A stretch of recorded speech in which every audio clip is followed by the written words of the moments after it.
So I went to a muscular dystrophy camp when I was 4, so back in 1994, where I discovered the amazing wheelchair sports program that was offered in Queensland.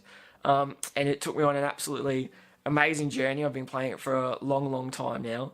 And it's allowed me to travel throughout Australia, and it's been an absolute cornerstone in my life. But it's also led to another one of my passions, which is travel. And I never thought that travel would be possible for me because of my disability.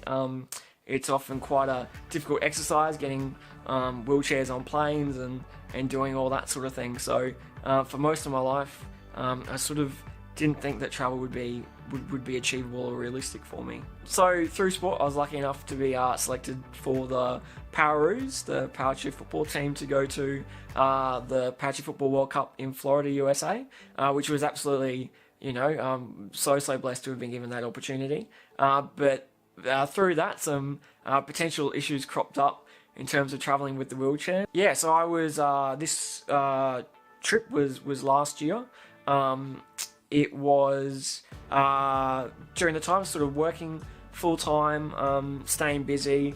But as I mentioned, I never really thought that travel would be feasible. I remember distinctly being in my late teens, having a doctor, one of my respiratory physicians, tell me that it would probably be unwise for me to travel, or that I should do it sooner rather than later, because as I got older, it simply wouldn't be possible. So when your sort of own medical professionals within your life are sort of telling you that this might not be a good idea, it sort of puts a dampener to the idea. But through good health, I've sort of been able to improve or stabilise my condition. So I've been very lucky that I haven't deteriorated recently. But saying that sort of doctor's initial message stuck in my mind. So obviously coming up to the flight, you sort of think, is this going to be possible or not? And yeah, so it's sort of very busy within my own life, working full time and doing all those sorts of things. But even with the confidence that brought me, it was sort of niggling in the back of my mind that this might not be possible. But at the end of the day, you just sort of got to give it a go. You can't be wrapped in cotton wool, and unless you give it a shot, you're not sure whether it's feasible or not. And that's sort of what I did. One of the big things for me is actually fatigue. So obviously doing a long haul flight is an absolute challenge that is quite difficult to overcome in terms of the stress that's put on the body. So for me, I'm actually unlucky in that I am one of those people that just cannot sleep on a flight. So I think going to Florida, it was a 45 to 50 hour trip all up without any sleep. So the fatigue of that was a massive burden on my body, something that took a few days to recover from, that's for sure.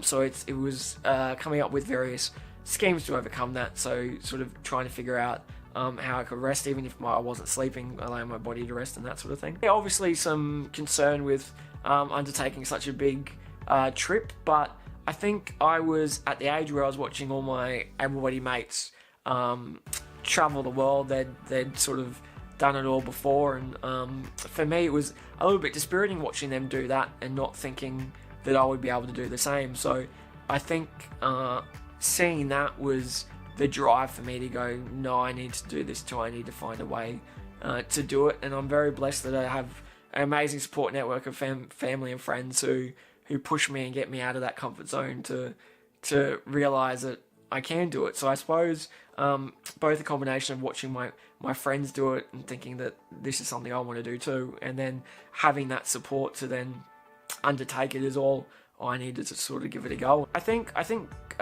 growing up, we'd always sort of done smaller trips, and then it sort of blossomed into these rather bigger trips I never thought possible. And for me, it's sort of proving that the small little things that all my able-bodied mates are doing is also achievable for me, and the impact that has on my life is absolutely profound.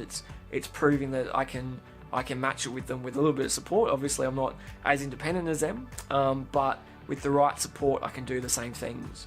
And that has built my confidence massively in all aspects of my life. It flows into work, it flows into playing sport, the confidence of knowing that I can do those small little things that all my other mates are doing is something that I'll always hold very deep and dear. And I think that for anyone else in a similar position to me, I think it's about, I suppose, taking those little steps. If you don't think the big ones achievable from the get-go, do something on a smaller scale. So yeah, I think it's just about problem solving and figuring out what's achievable small first, and then looking at the big picture and taking the next step up to do something even grander and better.